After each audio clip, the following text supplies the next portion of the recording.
Assalamu alaikum. Hello everyone. Welcome to my Uzbek class, and today we're going to talk about Central Asian scientists part 1. I would like to introduce to Abu Ali al-Husayn ibn Sina. Ibn Sina, shortest, or Avicenna in Latin. He was born in August 980s during Islamic Golden Age. And you can see his portrait here that was taken from the internet. I would like to provide two quotes of Avicenna that are really important in today's society. He said that the knowledge of anything, since all things have causes, is not acquired or complete unless it's known by its causes. If we would like to talk about it, he provided another quote that actually can talk what he means. There are no incurable diseases, only the lack of will. There are no worthless herbs, only the lack of knowledge. As you can see, he was not only a scholar, but he was a significant thinker and a writer. Who is Avicenna? Avicenna in Latin was born in 980s in the village of Sina near the present-day Isfahan, Bukhara, Uzbekistan. So we know about Avicenna through his follower Abu Wahid Juzjani. Let's see where is Bukhara and Afshana. I found map of the 11th century and I'd like to show you here. You can see Afshana and here is Bukhara. So, and also you can see Uzbekistan here. We'll talk about all neighbor countries. Here is Bukhara and you can see how it looks like today. Bukhara on the map. If you can take a look at this map, here is Uzbekistan and Bukhara is located right up here. Let's watch a video about Bukhara. Hi, I'm Naomi, and I'm very excited to show you the world's greatest attractions. Found in the country of Uzbekistan is the ancient and historic city of Bukhara. The city was founded over 2,500 years ago and has been undergoing restoration in recent years. Many of the old buildings in Bukhara were built over 1,000 years ago. One of the city's largest buildings is the Ark Fortress, the palace of the Emir. It houses a museum on the amazing and sometimes bloody history of the city. There is also the mausoleum of Ismail Samani, which was built in the 10th century. The Char Minar is the city's singular madrasa, but only one of many wonders here. Thank you for watching our travel video series. See you next time! And thank you to GeoBits. They created really nice video. I would like to show you a Silk Road map here so that you can see why I'm showing Uzbekistan here, and you can see here Khiva, the cities of Uzbekistan, Bukhara, Tashkent as the current capital of Uzbekistan, and Samarkand, previously were called Marokand, was at that time Mowara-an-Nahr, the capital of Mowara-an-Nahr.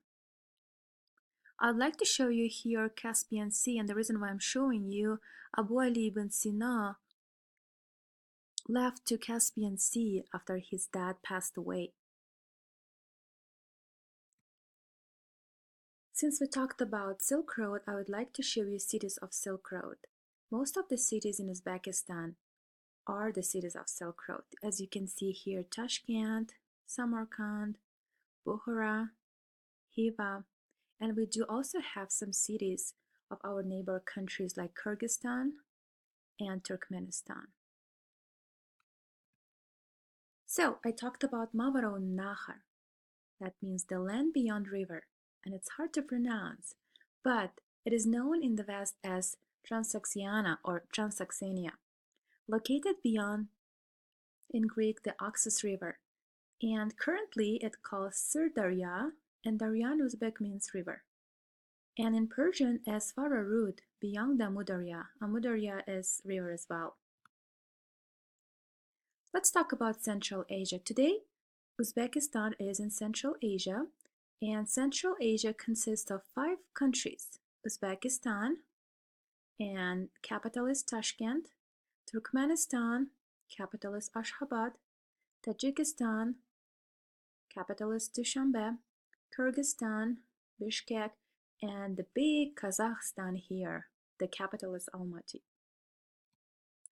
Let's come back to Avicenna's life.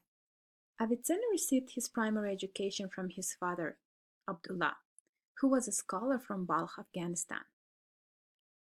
Later, he was taught science by Abu Abdullah al-Natili. His dad hired him as a teacher for him. And as you can see, at the age of 10, Avicenna already memorized surahs from Quran.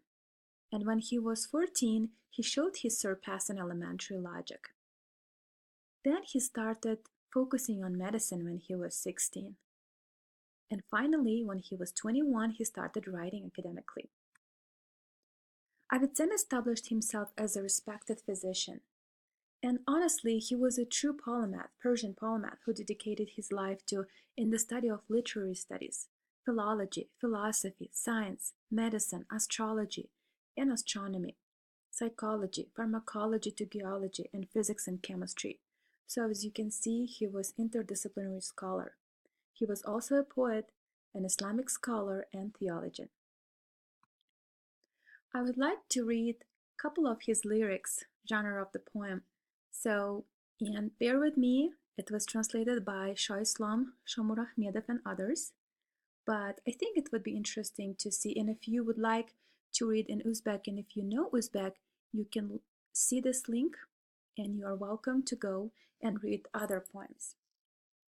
Nafsoniy kayfiyatlar haqida. G'azablanish qo'zg'atadi haroratni, zarar etib olur tandan halovatni. Qo'rqish sovuqlikni qo'zg'ar, o'ynab yurak.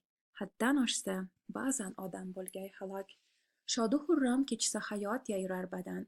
Et semirib, andin etgay zarar ba'zan. Ozg'inlarni o'ldiradi qayg'u beshak. Kimki ozmoq esa unga qayg'u kerak.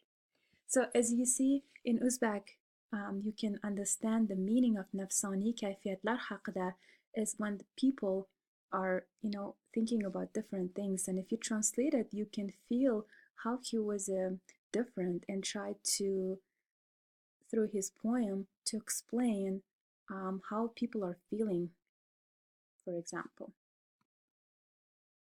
Another lyric that talked about eating food. Ovqat yegil doim riyozatdan keyin, sendan chiqib ketgan najosatdan keyin, yemakka vaqtni bemalol chog'lash kerak, salqin shamol toza jonga bog'lash kerak. Bu ish uchun sovuq kezni mo'ljalga ol, doim shunday tadbir ila ish qila qol. Very interesting. When I was reading that, I was laughing because even today we do that. It means that when you're eating, you have to think about, right? You want to make sure that you know when you're eating, when you need to go out, and just, breathing. What his meaning is, we shouldn't eat too much. We always have to think about our food, digestion, right? And everything. And I would like to read some couple of Ruboi, also could be as lyrics. Har yerda jaholat haddan oshgan on, zamona jigaring qilur qaroqon. Marvarid gavharga to'larmi qo'ling, ostonang ul yog'igar bo'lsa ummon. And as you can see, he's providing very many interesting and educational, and also I would say he tries to let people how to behave and actually think about different behaviors. Here is the picture of culture of learning. As you can see, scholars of that time had different settings. And I thought it would be interesting to see how scholars were writing and sitting. You see the desk, the colors. Interesting facts. I thought it would be interesting to share. This is one of the books that I really liked, and I was given by the Tashkent State Economic University during my last trip. It calls Prominent Scholars and Thinkers of the Medieval East. This book was very interesting to read, and I thought I would like to share about Ibn Sina's ideas and his learning. So as you can see, Ibn Sina discovered new method of treatment and cured the Sultan of Bukhara at that time, which he was invited to the palace of the Emir Nu Ibn Mansur al-Samani for his special achievements in medicine. He was actually given an access to the library, and it was very important for Ibn Sina. Here, as you can see, for his achievement and in treatment of Amir Timur got access to the library, as I said, and at that time there was a Samanid dynasty, so you can see here on the map. Professional activities. I'd like to talk about professional activities because it's important to Abu Ali ibn Sina. He started writing on subjects as logic, ethics, and his most of the work was written in Arabic and Persian languages. Unfortunately, Avicenna had to leave for Urgench, which is called Gurgench, to work at the court of Khwarazm Shah at that time. In Uzbek, we say Urgench, it's one of the cities in Uzbekistan, and Khwarazm also. Then Abu Ali ibn Sina became a member of the Academy of Al-Mamun when he moved. So after his dad passed away, he had to move to Gorgan, Iran, where he became a teacher, and he gave lessons to pupils on logic and astronomy. And here is Gorgan in Iran. Scientific work. Al-Qanun fi al-Tib, Abu Ali ibn Sina's most important contribution to medical science, and in the West it is known as the Canon of Medicine. This book consists of 5 volumes, and as I have here, the first volume is dedicated to contagious diseases, and also the second one is the sexually transmitted diseases. In his third and fourth volumes, he dedicated to the methods of treating those diseases, and finally, on his fifth volume, he provided composition preparation of remedies. Some facts. The remedies are so important to that scholar.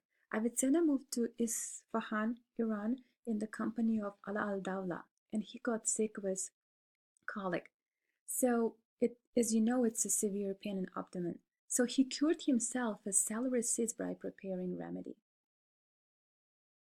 If we go back to the book is very influential in the history of medicine, and Avicenna, through his empirical observation, contributed to the foundation of modern medicine. Even today, scholars and students and professors use his ideas in the universities. I'd like to share this wonderful remedy that even I use today, because it's very important to know how it helps you to feel good. So it calls mumia or mumia. Mumia, or shilaj made of herbs, was one of the significant remedy for Avicenna and even Aristotle at that time. It cures many illnesses. In here you can see they say mountain herbs, so it's good for everything. If you have different, pain or disease, you can read and see how it helps your abdomen, your stomach pains. It's black color and has a very unusual taste. When you taste it, you may not like it, but if you try to take it with honey and milk, it's really very good. Let's watch some video and facts about this book.